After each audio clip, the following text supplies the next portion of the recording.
Bismillahirrahmanirrahim.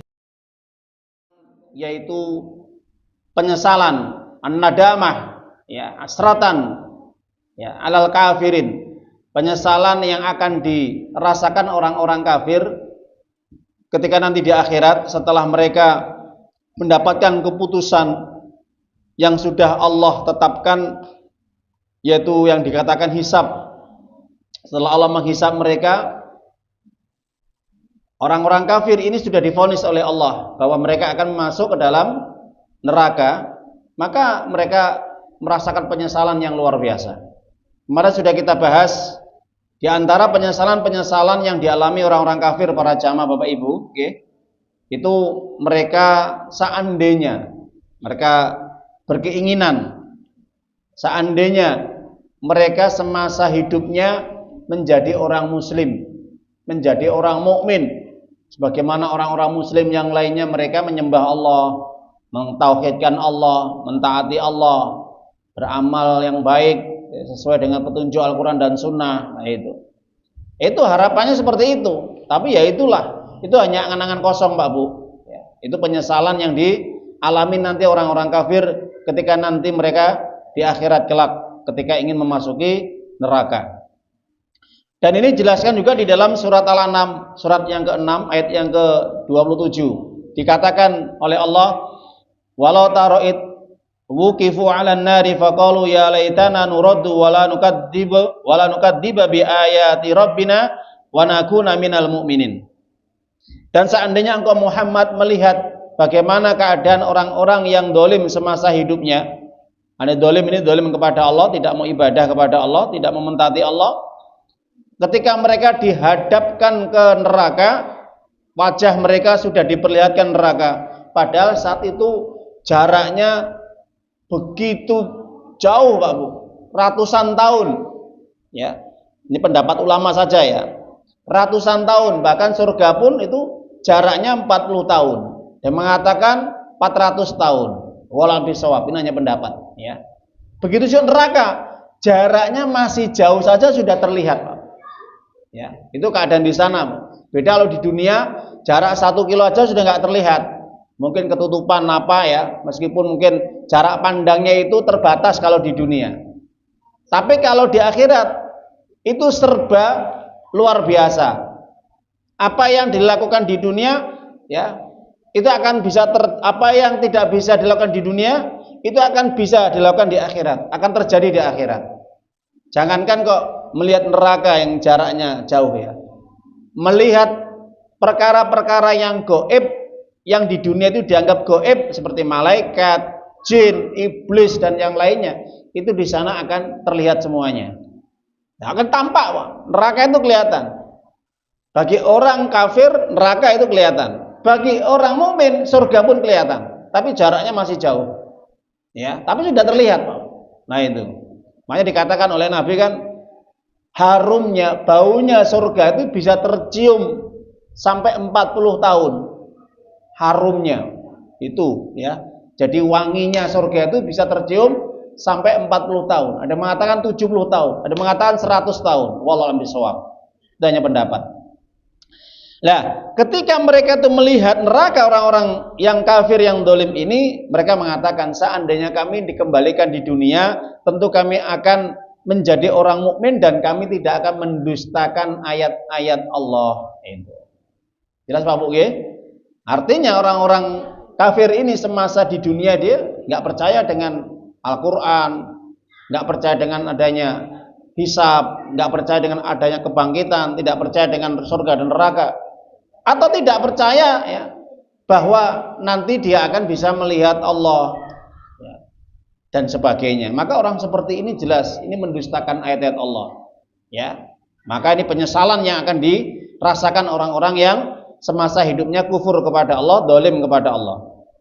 Yang kedua, penyesalan yang dialami orang-orang kafir nanti di akhirat, para jamaah Bapak Ibu, nggih.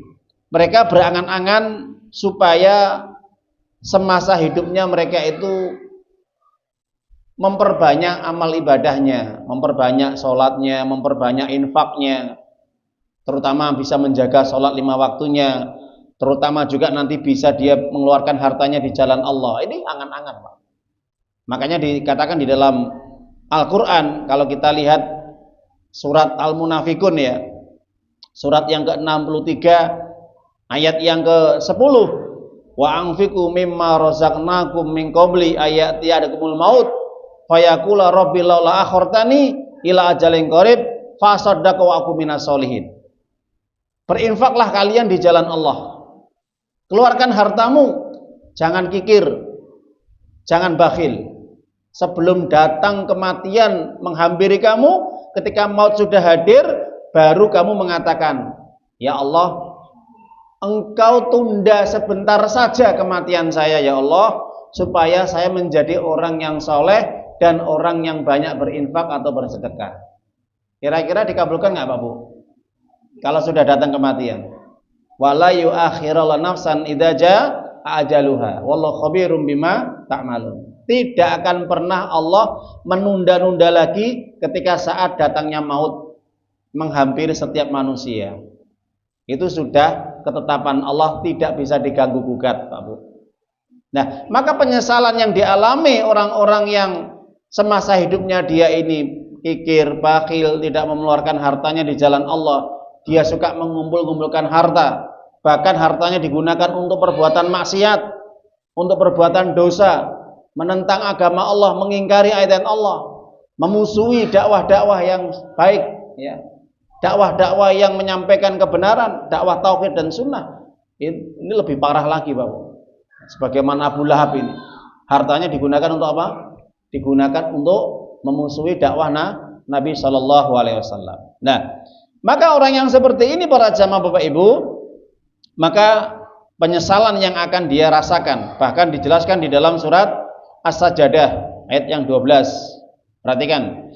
Walau taro idil mujrimuna nakisu ru'usihim 'inda rabbim rabbana absarna wa sami'na farji'na na'mal solihan inna muqinun. Nah itu.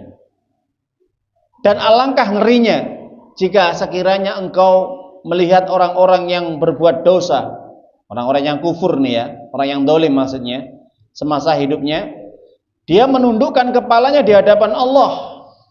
Ketika di persidangan Allah, orang-orang seperti nanti akan dijejer, orang-orang kafir, dolim, ya, orang-orang alu maksiat, orang-orang munafik. Nah ini ketika mereka nanti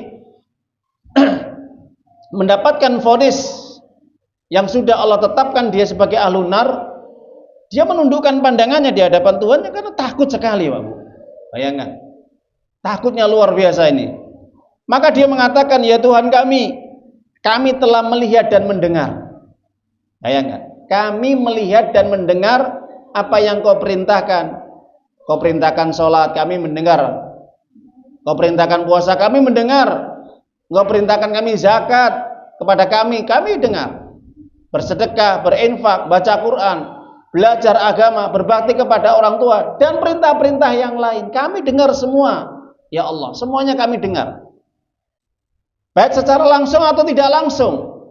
Bahkan kami juga dengar anak-anak kami merintahkan kami untuk ibadah, atau orang tua kami merintahkan kami untuk ibadah. Bahkan kami juga dengar lewat YouTube, lewat ceramah-ceramah dan yang lainnya. Kami dengar. Ini jawaban, Pak Bu. Mereka menjawab. Mereka betul-betul terus terang mengakui apa yang mereka rasakan di dunia itu. Artinya mereka mendengar petunjuk Allah, nasihat Allah. Tapi yang terjadi apa? Tapi kami selalu abaikan, tidak kami turuti, tidak kami amalkan. Kami buang jauh-jauh itu. Kami menghindar, kami berpaling. Kami tidak merespon dengan baik. Kami tutup telinga kami, ya Allah. Nah itu. Maka orang yang seperti ini kira-kira bagaimana, Pak Bu? Maka orang yang seperti ini jelas dia akan mendapatkan penyesalan yang luar biasa karena sudah Allah tampakkan neraka bagi dirinya. Jadi para jamaah Bapak Ibu yang dimuliakan oleh Allah Subhanahu wa taala, orang yang seperti ini pengen supaya dikembalikan di dunia. Kira-kira bisa? Ya, tidak akan bisa.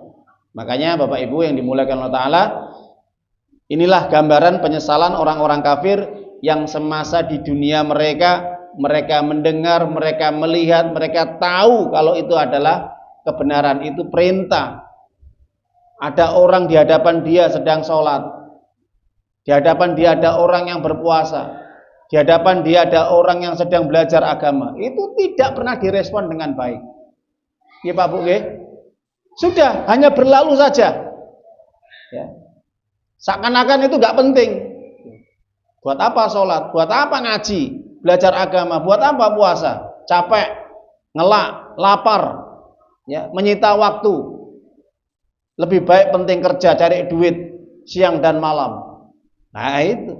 Tapi yang terjadi apa Bu? Itu di dunia. Tapi di akhirat baru dia tertunduk lesu di hadapan Allah.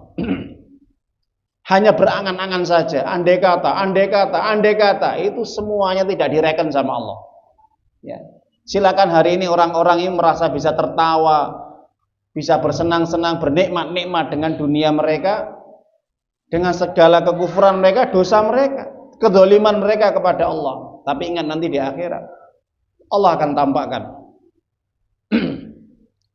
Kemudian para jamaah Bapak Ibu yang dimuliakan oleh Allah Subhanahu wa taala, juga penyesalan yang dialami orang-orang yang semasa hidupnya mereka itu berteman, berkawan, bersahabat dengan orang-orang yang tidak pernah mengenal Allah, menjauh dari Allah, bahkan tidak pernah sujud di hadapan Allah. Dan orang seperti ini diikuti Pak, langkah-langkahnya, omongannya, pendapatnya lah itu. Semua apa yang dia lakukan itu diikuti. Ya, jadi para jamaah Ibu, ingat, hati-hati. Orang yang seperti ini juga akan menyesal nanti pada hari kiamat. Kalau kita lihat penyesalan orang-orang kafir karena dia memilih teman persahabatan orang-orang yang tidak pernah ibadah, tidak pernah mengenal Allah, tidak pernah sujud di hadapan Allah, maka orang seperti ini akan menggigit jari mereka di hadapan Allah. Yauma idzal zalimu ala yadayhi yaqulu ya laitani takhatu marrasul sabila. Ingat ketika nanti orang-orang dolim, ketika mereka menghadap Allah, ternyata mereka dikumpulkan bersama teman-teman semasa di dunianya juga, ya orang-orang yang nggak pernah ibadah, yang nggak pernah sholat, yang nggak pernah sujud, yang nggak pernah puasa, yang nggak pernah belajar agama. Sama Bu, Pak, kumpul bareng nanti. Mereka orang-orang yang asik dengan kehidupan dunianya, sibuk dengan urusan dunianya. Ya, jadi ini perlu kita pikir ya. Pentingnya mencari kawan, sahabat, teman ya, di dunia ini adalah dari kalangan orang-orang yang baik, orang-orang yang soleh, yang senantiasa mengingatkan kita, mengingatkan kehidupan akhirat, senantiasa mengingatkan kita untuk ibadah dalam kondisi apapun Pak Bu. Itu karena apa? Itu bisa menyelamatkan kita loh nanti pada hari kiamat. Teman-teman yang seperti itu ya. Karena anggapan mereka, teman-teman yang soleh itu, anggapan mereka itu jumlahnya berapa sedikit. Itu teman saya itu banyak itu, puluhan, ratusan, ribuan itu. Daripada mereka yang ibadah hanya berapa gelintir orang lah itu. Sehingga persepsi mereka, pikiran mereka bahwa selamat atau tidaknya, baik atau tidaknya diukur dengan banyaknya. Jadi kalau seakan banyak temannya itu nanti bisa selamat kehidupan mereka, bisa menyelamatkan dirinya, membantu diri. Tidak. Bahkan teman-teman yang seperti ini pun akan menggiring dia ke dalam api neraka. Ya, naudzubillah min dzalik. Jadi para jamaah Ibu yang dimuliakan oleh Allah Subhanahu wa taala, maka apa yang telah disampaikan oleh Hasan Al-Basri, dia mengatakan seperti ini. Aksiru min asdiqail mu'minin, perbanyaklah mencari teman-teman sahabat, pergaulan kalian itu dari kalangan orang-orang yang beriman, yang soleh. Kenapa Pak Bu? Kalau kita lingkungannya atau relasi kita, jaringan kita, insya Allah itu dalam urusan-urusan kebaikan. Oke, kita tunda dulu. Dimulaikan oleh Allah SWT. Kita melanjutkan. Jadi penyesalan orang-orang kafir yang semasa hidupnya mereka berkawan, bersahabat, berteman dengan orang-orang yang memang mereka juga sama-sama kufur kepada Allah, sama-sama mereka yang tidak mau mengenal Allah, tidak mengingat Allah, jauh dari agama, jauh dari perintah Allah. Nah, ini penyesalan yang luar biasa. Kenapa? Yang terjadinya, maka pada hari kiamat orang seperti ini ya, mereka supaya dikembalikan ke dunia supaya nanti dia bisa memilih teman yang baik, bukan teman yang buruk. Teman yang muslim, teman yang soleh, teman yang taat, yang senantiasa mengingatkan kebaikan-kebaikan, mengingatkan perintah Allah, bukan mengingatkan untuk maksiat kepada Allah. Jadi bukan teman-teman yang senantiasa melalaikan ibadah kepada Allah, teman-teman yang senantiasa kufur kepada Allah, teman-teman yang senantiasa mengajak maksiat, bukan yang seperti itu. Itu harapannya nanti di akhirat orang-orang yang semasa hidupnya salah pilih teman, salah pilih sahabat. Makanya para jamaah Bapak Ibu yang dimuliakan oleh Allah SWT, ini pertemanan juga ini sangat penting sekali ya. Kita bahas sedikit. Kenapa? Karena ini kalau terjadi di tengah masyarakat, rata-rata orang itu, para pemuda-pemudi terutama ini ya, mereka lebih senang, lebih cocok ya. Kebanyakan mereka bergaul dengan teman-teman yang mereka memang jauh dari Allah. Buktinya apa? Kalau kita lihat masjid-masjid sepi sekali dari para pemuda dan pemudi. Gitu Pak Bu. Kebanyakan kalau kita masuk masjid, masuk musola, kebanyakan rata-rata orang-orang tua, orang-orang yang sudah hampir datang kematiannya. Itu rata-rata, jarang sekali. Kecuali memang berangkatnya anak-anak muda yang sudah ya, mengerti, paham agama, kemudian mereka memakmurkan masjid. Ya. Kebanyakan tapi kita lihat masjid-masjid yang itu diisi sama orang-orang yang sudah tua, yang sudah berumur. Yang muda-muda kemana? Yang muda-muda mereka lebih asik hidup, ya, menghabiskan waktunya untuk perkara-perkara tidak bermanfaat. Mereka bersenang-senang, berfoya-foya. Mereka melakukan pergaulan bebas dan yang lainnya. Kalau kita lihat seperti itu di luar sana, makanya. Jadi para jamaah Bapak Ibu yang dimuliakan oleh Allah SWT, maka ketika mereka menyesal, baru mereka mengatakan ya wailana, ya. Katakan apa? Ya wailata laitani lam attakhid fulanan khalila. Celaka kami, seandainya kami semasa di dunia kami tidak menjadikan si fulan ini teman dekat saya. Maksudnya si A ini tidak menjadi teman dekat saya. Kenapa? Ternyata dia malah menjerumuskan saya. Malah dia menjauhkan saya dari Allah. Membuat saya ini menjadi rugi, membuat saya binasa hari ini. Ini gara-gara teman saya ini ya Allah. Nah ini kan penyesalan Pak Buge. Nah penyesalan seperti ini tidak akan mungkin terjadi. Nanti dia akan dikembalikan ke dunia. Kenapa? Ya sudah. Orang yang seperti ini dia akan hanya bisa menggigit jari-jarinya. Nah, ini ungkapan sebagai bentuk penyesalan sekaligus ya kesal dia.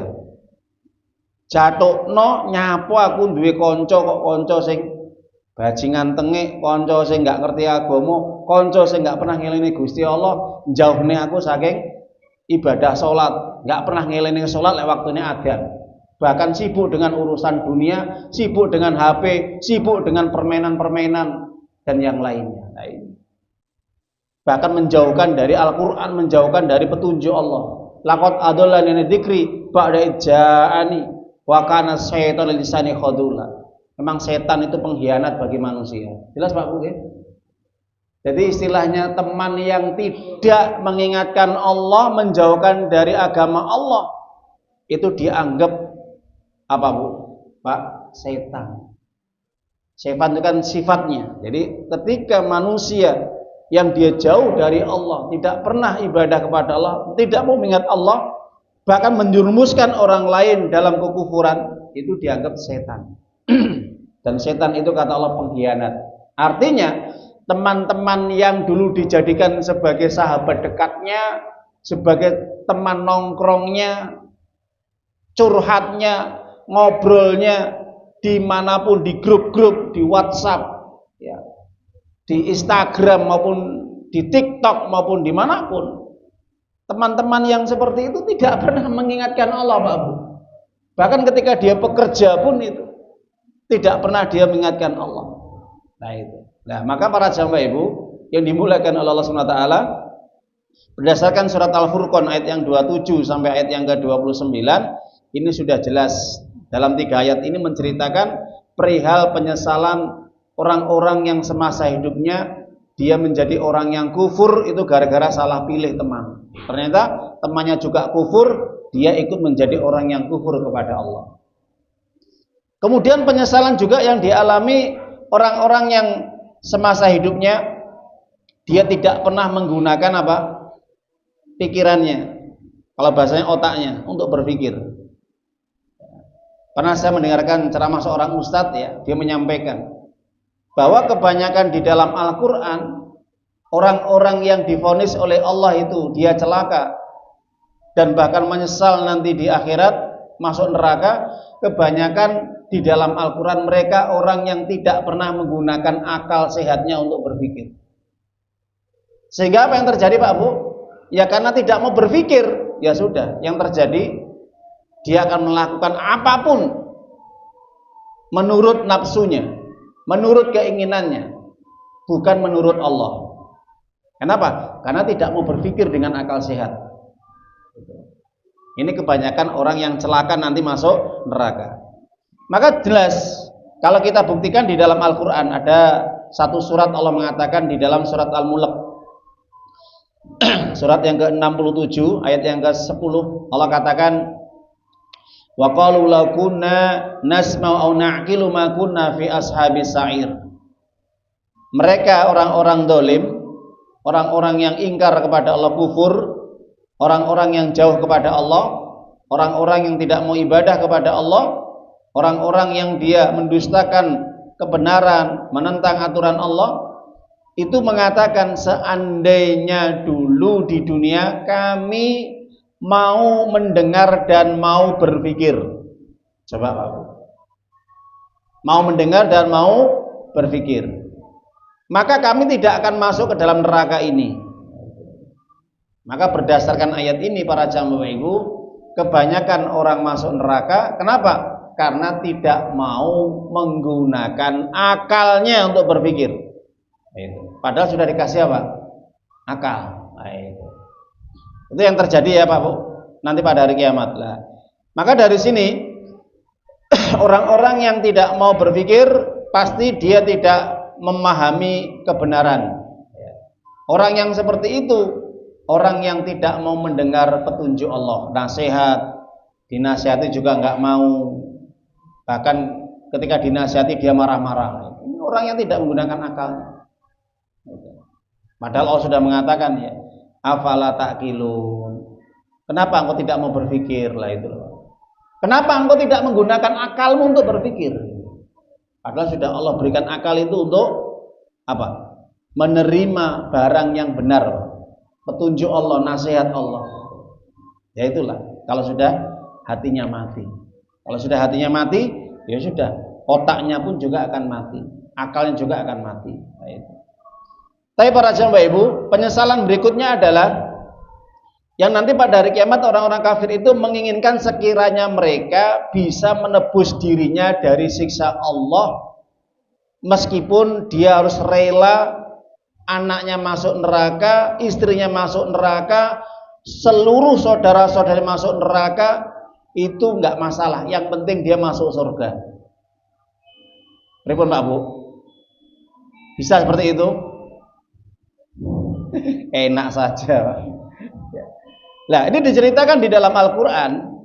Ketika orang-orang kafir ini mereka sudah divonis sama Allah, dia meminta kepada Allah, ya Allah, saya tebus diriku, selamatkan diriku, meskipun anak-anakku, istri-istriku dan saudaraku engkau masukkan mereka dalam neraka. Kenapa? Karena mereka-mereka dulu itu saya pelihara, saya perhatikan, saya bantu, saya tolong. Saya pengen mereka menjadi apa? Tebusan bagi diriku. Nggak ada masalah, yang penting saya selamat. Ini kan egois Pak. Nah, orang egois ini gitu. Makanya nanti di hari kiamat pun muncul bentuk-bentuk egois itu dari orang-orang kafir itu. Dia pengen menyelamatkan dirinya, meskipun rela yang lainnya masuk neraka. Padahal orang mukmin tidak egois. Orang mukmin itu Pak Bu nggih, sebisa mungkin bagaimana supaya semuanya masuk surga, gitu. Itu orang mukmin, Pak. Baik itu orang tuanya, kakeknya, cucunya, bahkan sampai keturunan, 7 keturunan, kalau bisa masuk surga semua. Begitu dengan jamaahnya, sahabat-sahabatnya, relasinya. Kalau bisa masuk surga itu orang mukmin, enggak egois, Pak. Orang mukmin itu. Coba kita perhatikan. Di dalam hadis panjang sekali. Ketika nanti pada hari kiamat manusia itu sebelum melewati yang dinamakan titian sirot, dia akan melewati kontoroh ya. Maka melewati jembatan yang dibentangkan di atas neraka jahanam. Kemudian Nabi melihat umatnya akan melewati jembatan itu, Pak Bung. Itu Nabi saja masih memikirkan umatnya. Apa kata Nabi? Ya Rabb, salim, salim, salim. Wahai Tuhanku, selamatkan semuanya umatku. Jangan sampai mereka ada yang masuk neraka. Jangan sampai mereka terjatuh dari jembatan itu. Ini namanya titian sirot. Itu Nabi, Pak Bu. Dia nggak kepengen supaya ada satu umatnya yang masuk neraka. Kalau bisa masuk surga semuanya. Meskipun ketentuan, ketetapan itu sudah Allah berikan kepada masing-masing manusia sesuai dengan amalnya. Kan orang nanti melihat titian sirot sesuai dengan apa? Amal mereka. Allah yang menentukan nanti siapa yang selamat, siapa yang tidak, siapa yang terjatuh, kepleset masuk neraka. Itu sudah Allah tentukan. Dan itu sesuai dengan ala qadri amalihim. Nah itu. Nah kalau orang kafir enggak, Pak Abu. Orang kafir nanti egois sana. Padahal semasa di dunianya apa yang terjadi? Mereka membanggakan anaknya, membanggakan istrinya, membanggakan teman-temannya. Teman kerja saya ini sukses semuanya. Ini anak saya sukses semuanya. Tapi yang terjadi di akhirat itu nggak berlaku semua, Pak. Istrinya yang cantik, anak-anaknya yang sukses, teman-temannya yang hebat-hebat, yang pinter-pinter, itu tidak berlaku, Pak. Kalau bisa kabeh nyemplung neraka kabeh, ora peduli, yang penting aku mlebu surga. Lek bahasa wong Jawa ngelenyit, Pak. Ngelenyit. Egois, Pak. Nah, itu perbedaannya orang kafir dengan orang mukmin. Makanya diabadikan di dalam surat Al-Ma'arij ayat 11 dan 5, ayat 11 sampai 15. Allah katakan, "Iwasaruhum yawadul mujrimu la yaftadi min adzabi yauma idzin bibani wa sahibati wa akhi wa wasilatihi allati tuwih wa man fil ardi jami'an tsumma yunjih kalla innaha ladho." Ya. Sedang mereka, siapa mereka? Orang-orang kafir. Mereka saling memandang. Semuanya. Dilihat nanti. Itu sudah divonis ya. Ketika mereka divonis oleh Allah sebagai penduduk neraka, orang-orang kafir itu, maka orang kafir itu langsung dia ngomong di hadapan Allah. Sekiranya dia bisa menebus dirinya dari azab pada hari itu, Pak. Pada hari kiamat maksudnya, ya. Dengan anak-anaknya, dengan istri-istrinya, ataupun dengan saudara-saudaranya, dan juga kaum familinya, kerabat-kerabatnya, itu bisa menjadikan dia selamat masuk neraka. Yang penting dia selamat, yang lainnya nggak penting bagi dirinya. Dan orang-orang yang di atas bumi seluruhnya, bayangkan, semuanya lek iso kabeh, konco-koncone sing pernah dikenal, teman-temannya dulu dia. Meskipun hanya bertemu sekali, nggak peduli. Kalau bisa saya selamat, mereka silakan masuk neraka. Itu mengharapkan sebagai tebusan untuk bisa menyelamatkan dirinya. Sekali-kali kata Allah, tidak kalah. Sesungguhnya neraka itu adalah api yang bergejolak yang luar biasa dahsyatnya. Jadi para jamaah Bapak Ibu yang dimuliakan oleh Allah SWT, begitulah ehwal keadaan nanti pada hari kiamat, penyesalan-penyesalan yang dialami orang-orang kafir setelah mereka mendapatkan vonis sebagai penduduk neraka, maka sampai mereka berangan-angan supaya atau sekiranya istri, anaknya, kerabatnya, saudara-saudaranya, bahkan teman-teman yang pernah ditemuinya itu, kalau bisa menebus dirinya agar dia bisa masuk surga. Nah, itu. Kalau bahasa sekarang ini tebusan, Pak. Ya, kalau orang sekarang ya, sekalipun sogok, yang penting saya selamat. Ya, nah, nggak bisa, Pak. Silakan orang-orang kafir hari ini selamat di dunia ya, dengan cara-cara mereka menebus dirinya dari segala kejahatan, perbuatan-perbuatan bejatnya, perbuatan dolimnya dia. Mereka bisa menyogok hakim, bisa menyogok aparat dan yang lainnya supaya dia selamat, tapi di sana tidak. Ya. Maka para jamaah yang dimuliakan oleh Ta'ala, inilah pentingnya kalau kita belajar, maka di sini kita akan tahu bahwa pentingnya kita untuk senantiasa untuk menjaga iman kita, agar nanti pada hari kiamat ya kita tidak sebagaimana orang kafir egois ya, tidak memperhatikan keluarganya, apalagi saudaranya, apalagi temannya. Maka orang mukmin itu berbeda jauh sekali. Bahkan orang mukmin itu kalau sudah ditetapkan sebagai penduduk surga, Pak Bu, ingat ya, Rasulullah SAW mengatakan, orang-orang mukmin itu nanti ketika mereka sudah ditetapkan sebagai ahlul jannah, mereka akan mengingat semua teman-teman sahabatnya, apalagi kok keluarganya. Keluarga itu pasti nanti, Pak. Yang pertama. Yang kedua, teman-temannya, sahabatnya. Mana sahabat saya yang dulu di dunia, yang pernah kumpul bareng di dalam majelis ilmu, di masjid salat berjamaah, dalam bersedekah, dalam ini, itu dan itunya. Itu ingat semua, Pak. Jadi di sana itu para jamaah Ibu, kita ini diinstal sama Allah, otak kita itu akan ingat semuanya yang pernah kita kenal di dunia. Selama dalam kebaikan itu akan teringat dan nanti akan berkumpul nanti di surga. Itu orang mukmin, Pak Bu. Makanya Imam Hasan Al-Basri mengatakan, perbanyaklah teman-teman kalian dari kalangan orang mukmin yang solih, nanti akan bisa menjadi syafaat penyelamat untuk dirimu pada hari kiamat. Seandainya di dunia ini nggak pernah ketemu, jarang ketemu lagi di sana, Pak. Yang penting apa? Sama-sama beriman, sama-sama mereka betul-betul orang yang taat kepada Allah. Nah itu. Makanya jangan lupa untuk kita senantiasa mendoakan saudara kita, ya.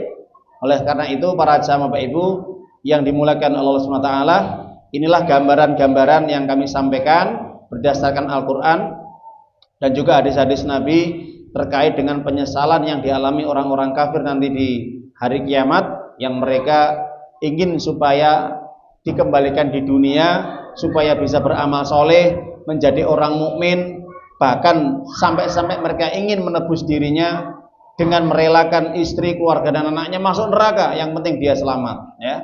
Itulah sesuatu yang tidak akan pernah terjadi. Para jamaah Bapak Ibu yang dimuliakan Allah SWT, untuk penjelasan terkait masalah ini insya Allah sudah selesai. Mudah-mudahan nanti yang akan datang kita akan menjelaskan bab yang baru lagi terkait dengan fase kehidupan di akhirat kelak.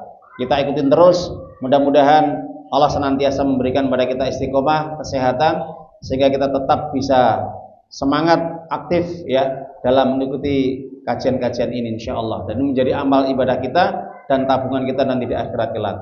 Dan semoga ya Allah mewafatkan kita dalam keadaan husnul khotimah dan dikumpulkan bersama kembali nanti di akhirat di dalam surganya Allah. Amin ya rabbal alamin. Itu saja kurang lebihnya. Kita akhiri majelis ini dengan bacaan hamdalah. Alhamdulillahirabbil alamin. Subhanaka Allahumma wa bihamdika asyhadu an la ilaha illa anta astaghfiruka wa atubu ilaik. Assalamualaikum warahmatullahi wabarakatuh. Ya ayyuhalladzina amanu ittaqullaha haqqa tuqatih wa la tamutunna illa wa antum muslimun.